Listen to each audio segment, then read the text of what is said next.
Y nosotros en este punto creo que podemos ir rápidamente a conectar con nuestro siguiente invitado, Lorenzo Ramírez, periodista económico. Muy buenas. Hola, ¿qué tal, Eva? ¿Cómo estás? Bueno, hoy mirando a esos grandes asuntos en geopolítica en el tablero, incursiones, ¿no?, de comandos y ataques a hidrocarburos rusos, el momento en el que de alguna manera en el diagnóstico estaría esa...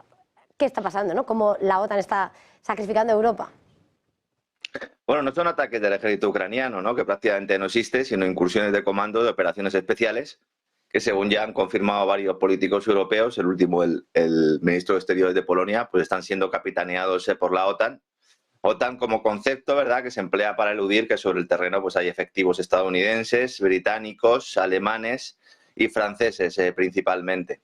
Ayer por la mañana estos grupos operativos iniciaron una intervención entrando en la región de Belgorod en 3 frentes con actos de sabotaje que fueron apoyados por tanques, en este caso los famosos Bradley norteamericanos, vehículos blindados también de combate. Se atacaron objetivos civiles, es lo que supone pues una vez más un crimen de guerra, que cuando lo cometen nuestros adversarios pues denunciamos sin dudarlo, pero que cuando son nuestros aliados los protagonistas pues callamos y miramos hacia otro lado. Seguramente habrá personas que no estarán viendo que tengan ahora mismo conocimiento de esto porque no se ha indicado en ningún otro sitio, ¿no? La operación fue un fracaso para los atacantes, fueron alcanzados por la aviación, misiles tierra también y artillería, unos 150 militares teóricamente ucranianos, como digo, solo teóricamente, y además en la provincia fronteriza de Kursk el ejército ruso también impidió la entrada de 4 grupos similares, un operativo que fue respaldado por ataques con drones en varias provincias. Todo esto ha pasado desapercibido para la opinión pública europea, que ve cómo sus gobernantes jalean una guerra contra Rusia que no podemos ganar, entre otras cosas porque según los propios informes de la OTAN, hechos públicos de las últimas horas y según las declaraciones que hacía el propio Borrell el pasado lunes, la capacidad militar del Kremlin supera con creces la europea, incluso aunque sumemos la alianza con Estados Unidos, porque mientras se nos dice que hay que usar dinero de los contribuyentes para financiar la futura guerra, en el Eurogrupo los ministros de Economía y Finanzas se pusieron de acuerdo para reducir prestaciones sociales y aumentar el gasto público, sobre todo en todo lo que tiene que ver con lo verde y lo militar, pues se pone de manifiesto que en estos momentos estamos indefensos, que esto sería una escalada suicida para los países del viejo continente. Y luego está la cuestión de esos ataques a las infraestructuras energéticas rusas que se están produciendo en las últimas horas.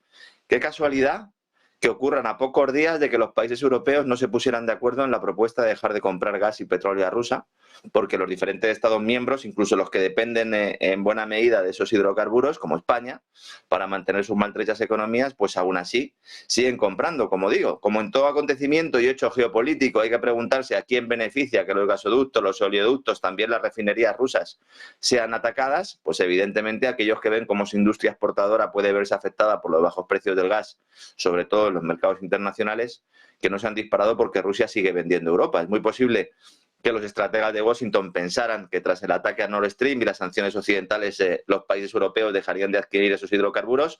No ha sido así. Los datos de 2024 además indican que las exportaciones rusas por vía marítima de gas y petróleo siguen en niveles máximos. Todo ello mientras Estados Unidos reduce esa capacidad exportadora usando la excusa verde para intentar elevar el precio en los mercados internacionales. Como vemos, Eva, una cosa es el relato político y mediático y otra muy distinta, a veces antagónica, como en el caso que nos ocupa, pues la realidad palpable. Hablabas de la excusa verde y precisamente si miramos a Europa y ese verde, Alemania también, ¿no? Habla de esa transición, ese horizonte verde en el rescate industrial, mientras por otra parte lo que busca es gas en antiguos pozos de Exxon. Además vemos esa hipocresía, ¿no? Alemania ha lanzado un plan de 50.000 millones de euros para rescatar a su industria, pero no para adaptarla a la transición energética, que es lo que nos están diciendo, sino para intentar costear, subvencionar o por lo menos respaldar o salvarlas de esas mismas sanciones occidentales a Rusia que han afectado fundamentalmente a la industria alemana, ¿no? Y esto hay que tenerlo muy en cuenta. Ayer anunciaban esa subasta inaugural de un programa que va a ofrecer hasta 4.000 millones de euros en su primer tramo en financiación inicial para ayudar a productores de acero, cementeras y otras industrias pesadas. Nos dicen hacia su transición en las tecnologías verdes. No, lo que van a hacer es intentar reducir la factura del coste que está teniendo todas estas sanciones occidentales a Rusia, ¿no? Robert Habeck presentó el programa. Esto lo han llamado contratos de protección del clima, en una muestra más, ¿no?, de que vivimos en un mundo orwelliano en el cual pues a lo blanco se le dice negro y, como digo, son 50.000 millones de euros para un programa y se va a convertir en la primera nación Alemania de la Unión Europea que hace uso de un nuevo mecanismo creado, en este caso, para reducir las emisiones nocivas, pero que en realidad pues está destinado, como digo, a salvar a esa industria. Dicen que también van a rescatar a pequeñas y medianas empresas. No es cierto, esto va dirigido fundamentalmente a grandes corporaciones que están viendo cómo Estados Unidos pues les está ofreciendo a través del gasto público también y de la subvención pues una huida y una salida importante, y además Estados Unidos hay que decir que el coste energético que tienen las empresas es muy inferior al que tienen en Europa, precisamente también por esas sanciones occidentales a Rusia que vemos que ha afectado sobre todo a quienes las han implantado, ¿no? Y al mismo tiempo que nos dicen que van a reducir el CO2 en la capacidad o en la producción acerera, cementera, pues están buscando gas en Alemania y en Austria en pozos abandonados en los años 80 por Exxon, porque no eran rentables. O sea, para que veas hasta qué nivel llega la desesperación, al mismo tiempo que Alemania también negocia con Nigeria para poder tener contratos de gas. El caso de Argelia, que ya hemos comentado aquí en algunas ocasiones, y que Italia va a pedir o va a exigir a Alemania un arancel a cambio de que pues le entregue Italia ese gas argelino a través del gasoducto Transmed, que es algo que podía haber hecho España si tuviéramos unas redes, unas interconexiones adecuadas, que no tenemos fundamentalmente porque los diferentes gobiernos no han querido implantarlas. Y luego el proyecto de construir centrales de gas, que lo denominan como renovar la prosperidad de forma neutra para el clima. Es decir, nos dicen, vamos a reducir las emisiones de CO2 quemando gas. Y dice, oiga, pero el gas no emite CO2. Y dice, sí, pero es que nosotros hemos incluido el gas como energía de respaldo, porque claro, como no tenemos energías nucleares, necesitamos gas. ¿Y es que Europa tiene gas? Pues evidentemente no tiene gas. ¿Quién tiene gas? Pues tiene gas Qatar, tiene gas Argelia, tiene gas Nigeria, tiene gas Estados Unidos. Y ahora, pues si encuentran algo en los pozos, pues lo sacarán y lo intentarán meter en el sistema. Como vemos, pues todo es una gran mentira. Negociaciones, de discursos y de energía, tenemos Europa intentando comprar, ¿no?, a Egipto con ese programa de ayuda, e Israel que aprovecha su intervención en Gaza para posicionarse en el mercado energético europeo. Egipto es un país clave porque se quiere utilizar de patio trasero de todas las fechorías que se están cometiendo en Oriente Medio, Oriente Próximo para nosotros, especialmente en la zona Canal de Suez, Israel, ¿no?, Península del Sinaí. La Unión Europea ahora mismo prepara un paquete de ayuda de 7.400 millones de euros para Egipto. Nos dicen que esto va dirigido a apuntalar su economía, apuntando también que la causa del rescate es el temor a que los conflictos de Gaza, de Sudán, agraven los problemas financieros del país y aumenten la presión migratoria sobre Europa. Esa es un poco la excusa, pero también hay elementos ocultos que nos ayudan a entender esta ayuda a un país que no ha querido pasar por el aro de las sanciones occidentales a Rusia. Egipto no quiso participar de todo ello. Primero se le hizo chantaje alimentario, se le planteó pues, que no iba a poder acceder, ¿no?, a esos cereales ucranianos. También se intentó prohibir o se intentó obligar a que renunciara a la compra de cereales rusos. Ese chantaje alimentario que más recientemente se ha ido convirtiendo, sobre todo a partir de la semana pasada, en un ataque especulativo contra su divisa. Es verdad que la economía de Egipto tiene problemas, pero no se puede explicar lo que ha ocurrido en los últimos días con su divisa si no es por un ataque concertado, un ataque económico que ha puesto al país en una situación financiera, monetaria complicada. Ha tenido que subir el Banco Central de Egipto los tipos de interés de forma salvaje, lo cual, pues evidentemente, esto en una economía con problemas, pues ya termina de hundirla, justo cuando la masacre de Gaza hace necesario que Egipto se convierta en una especie, como digo, de patio trasero al cual se lleve a los supervivientes palestinos, a los que queden, porque ya van más de 30.000 muertos, y también acometa las obras, importante, para ampliar el canal de Suez. Y ahora mismo está Egipto planteando esa ampliación de las obras de un canal vital para el comercio internacional, pero que podría perder relevancia con las futuras nuevas rutas marítimas que propone China con su proyecto de la nueva ruta de la seda, que entre otras cosas va a modificar, ¿no?, ese tránsito del comercio internacional. Y esto afectaría al papel de Israel en su plan para convertirse además en suministrador de gas a Europa, usando precisamente los yacimientos que están frente a las costas de Gaza y cuya apropiación, como venimos denunciando aquí desde el minuto 1, es uno de los elementos clave de esta ofensiva militar que se inició tras unos ataques de Hamas del 7 de octubre, en lo que, según las propias palabras de Netanyahu, supuso una especie de 11S para Israel.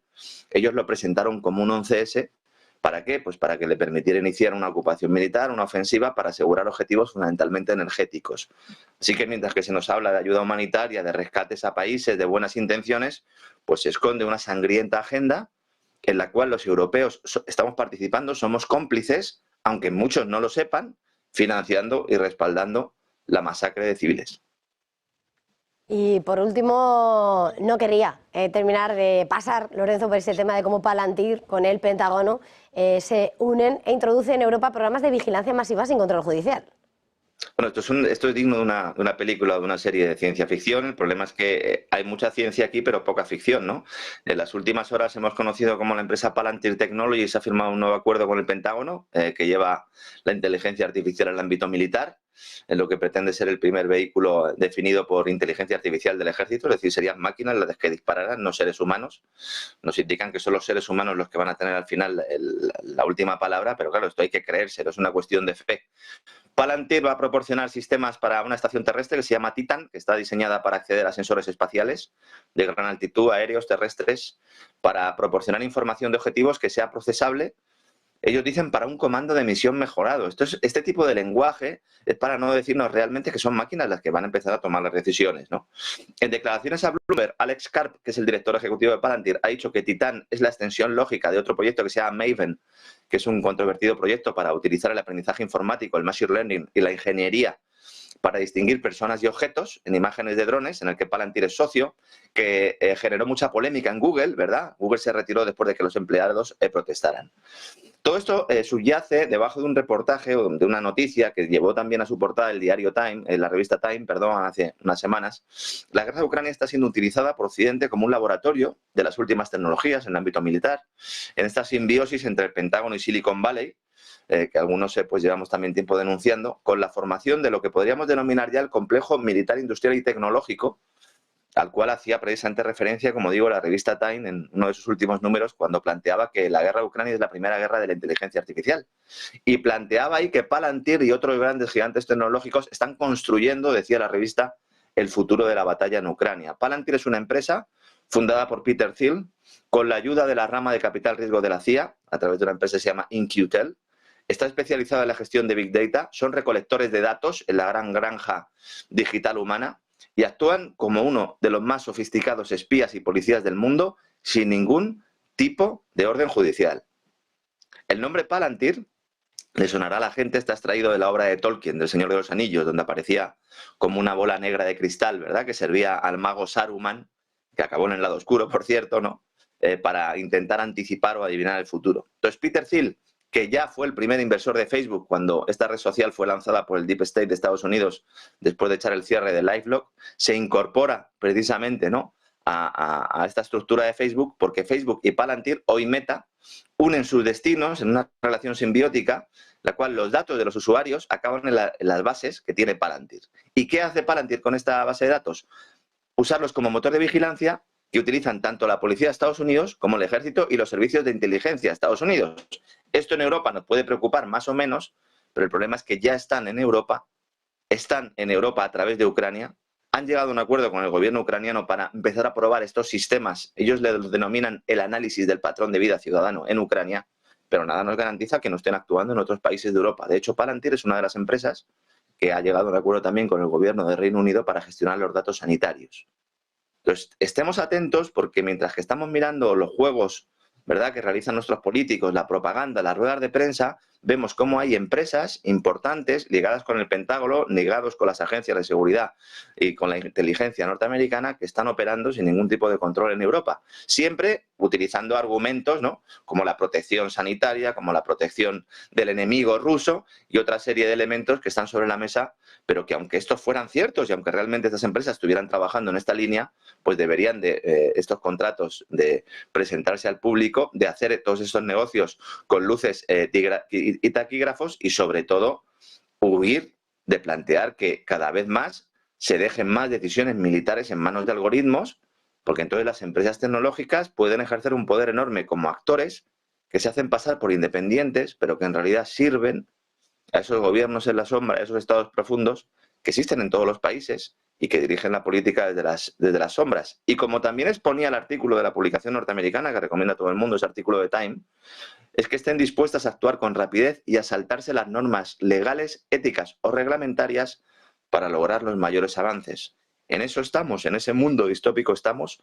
Yo personalmente creo que todavía estamos a tiempo de pararlo, pero para eso hace falta que la gente lo sepa y que tenga información. Y algunos pues dedicamos nuestra carrera, nuestra vida y casi nuestra hacienda a ello, Eva.